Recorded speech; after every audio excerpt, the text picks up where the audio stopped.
नमस्कार दोस्तों। तो आज है 4 फरवरी और आज जो एसएससी जीडी का फर्स्ट शिफ्ट का एग्जाम होने वाला था वो समाप्त हो चुके हैं। तो उनमें जो भी प्रश्न पूछे गए हैं मैं आपको इस क्लास की वीडियो में बताने वाला हूँ, पढ़ाने वाला हूँ। तो अगर आपका एग्जाम आने वाले शिफ्टों में है, आने वाले तारीखों में है, तो आप इस वीडियो को बगैर स्किप किए हुए पूरा जरूर देखिएगा। और फर्स्ट शिफ्ट में कौन कौन से प्रश्न पूछे गए उसके आधार पर मैं आपको बताने वाला हूँ मोस्ट एक्सपेक्टेड प्रश्न जो आने वाले शिफ्टों के लिए काफी महत्वपूर्ण होने वाला है। तो ये है मोस्ट एक्सपेक्टेड प्रश्न जो आने वाले शिफ्टों के लिए काफी महत्वपूर्ण होने वाला है। तो बात कर ले पहला प्रश्न का। तो रीखम पारा डैश का पारंपरिक लोक नृत्य है, यानी रीखम पारा जो है ये कौन से राज्य का पारंपरिक लोक नृत्य है। तो इसका सही जवाब होगा अरुणाचल प्रदेश का पारंपरिक लोक नृत्य है रीखम पारा।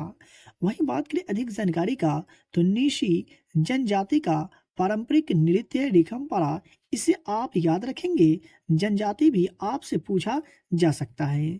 अगला प्रश्न की अगर बात करें तो कौन सा नृत्य है जो राजस्थान की भील जनजाति से संबंधित है, यानी कौन सा लोक नृत्य है जो भील जनजाति के द्वारा मनाया जाता है। तो घूमर या गंगोर की अगर बात करें तो यह लोक नृत्य जो है राजस्थान के भील जनजाति के द्वारा मनाया जाता है। सही जवाब हो जाएगा। दूसरा प्रश्न की अगर बात करें तो कोलडीहवा नामक पूर्व ऐतिहासिक स्थल जो है ये किस राज्य में स्थित है। तो कोलडीहवा नामक पूर्व ऐतिहासिक स्थल की अगर बात करें तो यह भारत के उत्तर प्रदेश राज्य में स्थित है। इसे आप याद रखेंगे। उत्तर प्रदेश से एक प्रश्न ये पूछा जाता है राष्ट्रीय उद्यान से कि दुधवा राष्ट्रीय उद्यान जो है ये भारत के कौन से राज्य में स्थित है। तो उत्तर प्रदेश में स्थित है। इसे आप याद रखेंगे क्योंकि एग्जाम में प्रश्न पूछ लिए जाते हैं। दूसरे प्रश्न की अगर बात करें तो दिल्ली में कुतुब मीनार के पास लौह स्तंभ किसके द्वारा बनवाया गया था। तो सही जवाब होगा चंद्रगुप्त द्वितीय के द्वारा दिल्ली में कुतुब मीनार के पास लौह स्तंभ जो है सो चंद्रगुप्त द्वितीय के द्वारा बनवाया गया था। सही जवाब हो जाएगा। मेरे प्यारे दोस्तों, आप यहाँ तक आ गए और अभी तक वीडियो को लाइक नहीं किया तो वीडियो को लाइक करिए और चैनल पर पहली बार विजिट करें तो चैनल को सब्सक्राइब करके बेल आइकन को प्रेस जरूर कर लीजिएगा। बात करें अगले प्रश्न का, तो गजनी का सुल्तान महमूद किस चोल राजा का समकालीन था। तो गजनी का सुल्तान महमूद की अगर बात करें तो यह जो है राजेंद्र प्रथम का समकालीन था। दूसरे प्रश्न की अगर बात करें तो खिलजी वंश ने डैश से दिल्ली पर शासन किया, यानी खिलजी वंश ने कब से कब तक जो है सो दिल्ली पर शासन किया ये पूछा जा रहा है। तो 1290 से 1320 ईस्वी तक खिलजी वंश ने दिल्ली पर शासन किया था। इसे आप याद रखेंगे। और बात करें इनसे रिलेटेड महत्वपूर्ण जानकारी का, तो खिलजी राजवंश दिल्ली सल्तनत का दूसरा शासक परिवार था। इसे आप याद रखेंगे। अगर आपको मालूम हो कि दिल्ली का पहला सुल्तान कौन था तो कमेंट बॉक्स में जरूर बताइएगा। दूसरे प्रश्न की अगर बात करें तो संविधान सभा का संवैधानिक सलाहकार कौन था। तो संविधान सभा का संवैधानिक सलाहकार की अगर बात करें तो डॉक्टर BN राव जो थे ये संविधान सभा का संवैधानिक सलाहकार थे। और 1946 में भारतीय संविधान तैयार करने में डॉक्टर BN राव को संविधान सभा का संवैधानिक सलाहकार नियुक्त किया गया। इसे आप याद रखेंगे। एक ये प्रश्न पूछा जाता है कि प्रारूप समिति के अध्यक्ष कौन थे। तो डॉक्टर भीमराव अंबेडकर। और संविधान सभा का जनक किन्हें माना जाता है। तो डॉक्टर भीमराव अंबेडकर को। इसे भी आप याद रखिएगा बिकॉज एग्जाम में प्रश्न पूछ लिए जाते हैं। बात करें अगले प्रश्न का, तो भारत में संघीय व्यवस्था की अवधारणा किस देश के संविधान से ली गई है। तो कनाडा के संविधान से ली गई है भारत में संघीय व्यवस्था की अवधारणा को। याद रखिएगा कनाडा सही उत्तर हो जाएगा।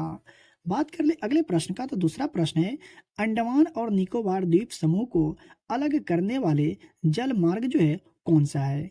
तो 10 डिग्री यानी 10 डिग्री चैनल जो है अंडमान और निकोबार द्वीप समूह को अलग करने वाले जल मार्ग है।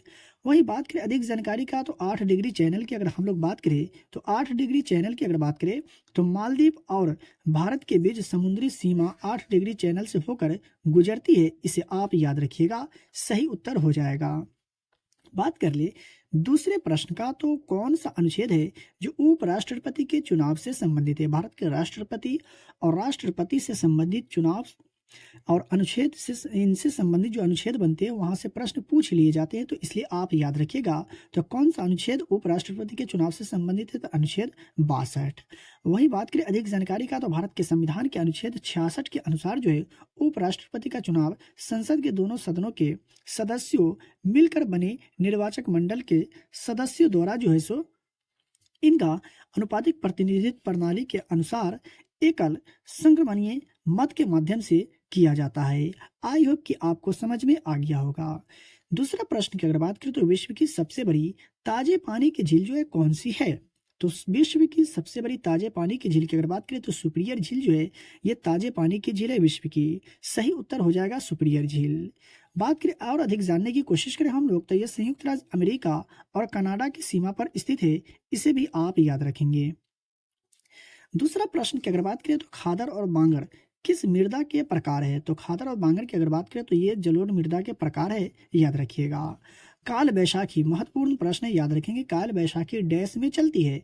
तो पश्चिम बंगाल में चलती है काल बैशाखी, इसे आप याद रखिएगा। और बात करें अधिक जानने की कोशिश करें हम लोग, तो पश्चिम बंगाल में हिंसक झोंकों और भारी बारिशों से जुड़े स्थानीय तूफानों के काल बैसाखी के रूप में जाना जाता है, ये आप ध्यान में रखेंगे।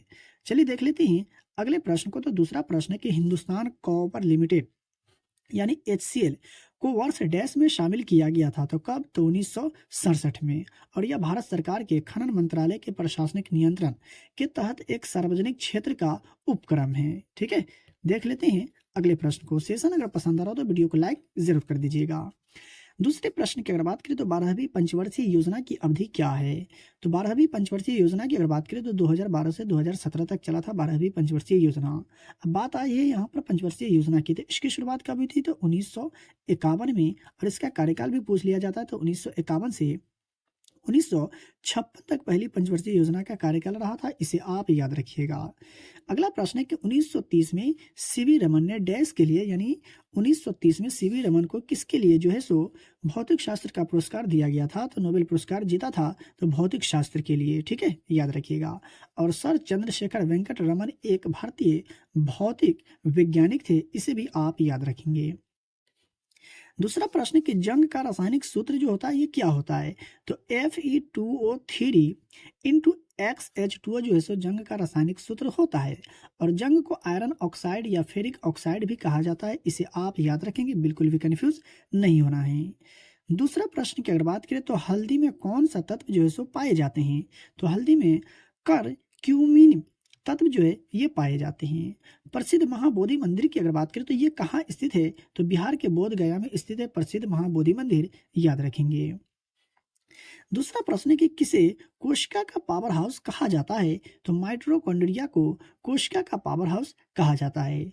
और कोशिका का बिजली घर भी कहा जाता है, इसे आप याद रखेंगे। तो ये थे मोस्ट एक्सपेक्टेड प्रश्न, और यहाँ से प्रश्न आपको अपने एग्जाम में देखने को जरूर मिलेंगे। तो आप अभी तक वीडियो को लाइक नहीं किए तो वीडियो को लाइक करिए, चैनल पर पहली बार आए तो चैनल को सब्सक्राइब करके बेल आइकन को प्रेस करें, और इस वीडियो को अपने दोस्तों में शेयर जरूर करें। तो चलिए मिलते हैं फिर से एक नेक्स्ट वीडियो में।